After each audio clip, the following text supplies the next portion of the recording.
उसके घरों से बच्चों के हंसने की आवाजें आ रही थीं, जिसने कभी बड़े बड़े भोज में राजाओं की तरह 56 भोग परोसे थे, आज अपनी ही बहू की जली हुई और सख्त रोटियां निगलने को मजबूर था। किस्मत का खेल देखिए, जिस हाथ ने सबको खिलाया, आज वही हाथ कांप रहे थे। थाली को पैर से जमीन पर घसीटते हुए, लो निगल लो इसे, सारा दिन खटिया तोड़ते हो, कम से कम ये जली रोटियां तो खा ही सकते हो।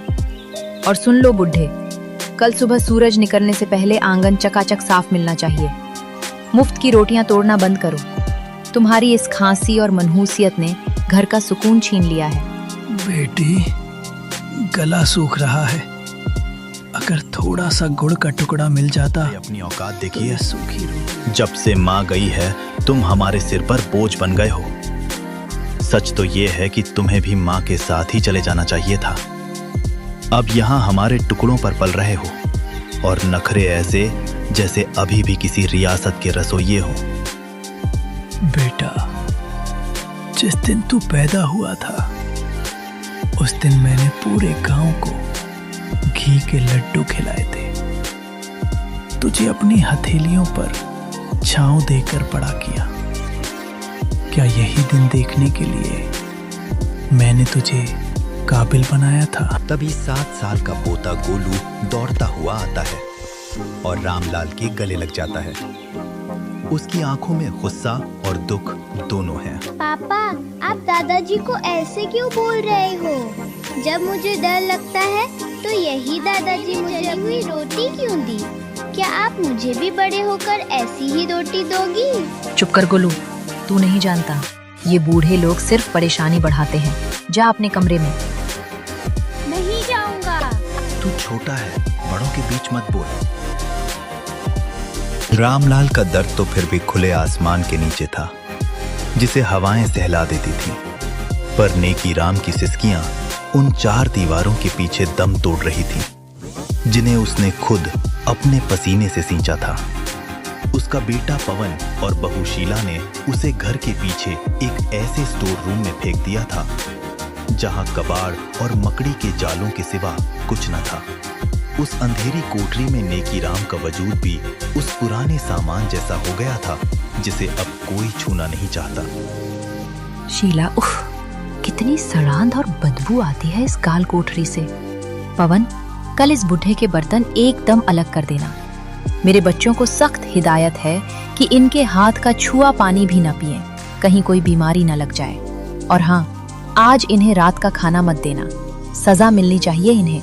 आज गलती से इन्होंने दीवान खाने के सोफे पर हाथ रख दिया था, सारा सोफा गंदा कर दिया। आपकी वो पुरानी डायरी और वो टूटा हुआ चश्मा मैंने आज सुबह ही कूड़े के ढेर में फेंक दिया है। अब आपको पढ़ने लिखने की क्या जरूरत? आप बस इस अंधेरे कोने में पड़े रहिए और अपनी मौत का इंतजार कीजिए। हमारी जिंदगी में दखल देना बंद कर दो। बेटा पवन, अपनी जवानी की एक एक पाई जोड़कर मैंने ये आलीशान घर बनाया था, ताकि तू और तेरे बच्चे सुकून से रह सकें। आज उसी घर का एक कोना मुझे नसीब नहीं। आज मुझे ही तू कूड़ा कह रहा है। जिस चश्मे से मैं तुझे पढ़ते हुए देखता था, उसे ही फेंक दिया। तभी माधव नाम का एक आदमी अपनी पत्नी और 3 बेटियों के साथ मिली और सविता सबसे छोटी थी और माँ बाप की सबसे लाडली थी। वैसे तो सविता बहुत समझदार और बहुत बुद्धिमान थी और घर के कामों में अपनी माँ की मदद भी किया करती थी, परंतु सविता सांवली थी। सविता की दोनों बड़ी बहनें उसे हमेशा ही सांवली होने का ताना दिया करती। सविता को देखो तो जरा, वो मेरे साथ हमेशा ही घर के कामों में मदद करती है और तुम दोनों हो कि सारा दिन बैठी रहती हो। जरा कुछ काम भी कर लिया करो। माँ, सविता ठीक ही तो करती है। अरे, उसे तो आपके साथ बस काम ही करना चाहिए और वो धूप में जाकर काली तो हो ही नहीं सकती, क्योंकि वो तो पहले से ही काली है। हाँ माँ, सीमा दीदी ठीक ही कहती है। यदि हमने इसकी तरह बर्तन मारने शुरू किए तो हमारे हाथ काली हो जाएंगे, और यदि धूप में जाकर पानी लाना शुरू कर दिया खुद काले हो जाएंगे। आप तो बस सविता से ही काम करवाया करो, हमसे नहीं। बेकार में हमारी रंगत पर फर्क पड़ गया तो नुकसान आप ही का होगा। जब हमारी शादी कराने में दिक्कत आएगी। ऐसा क्यों बेटा, तुझे भी इन दोनों की बातों का बुरा लगता होगा ना। तू चिंता मत कर, तू सबसे सुंदर है और गुण में तो तू सबसे आगे है। और देखना, एक दिन इन दोनों को भी इस बात का एहसास हो जाएगा और तब ये अपनी गलती पर पछताएंगी बैठकर। हाँ माँ, मैं जानती हूँ, मैं अपनी दोनों बहनों की बातों का बुरा नहीं मानती हूँ। और माँ, वैसे भी मुझे घर के कामों में आपकी मदद करने से बहुत खुशी मिलती है, इसलिए मैं आपके साथ काम करवाती हूँ। और ठीक ही तो कहती है वो दोनों, वो गोरी है, अगर धूप में जाएंगी तो काली हो जाएंगी।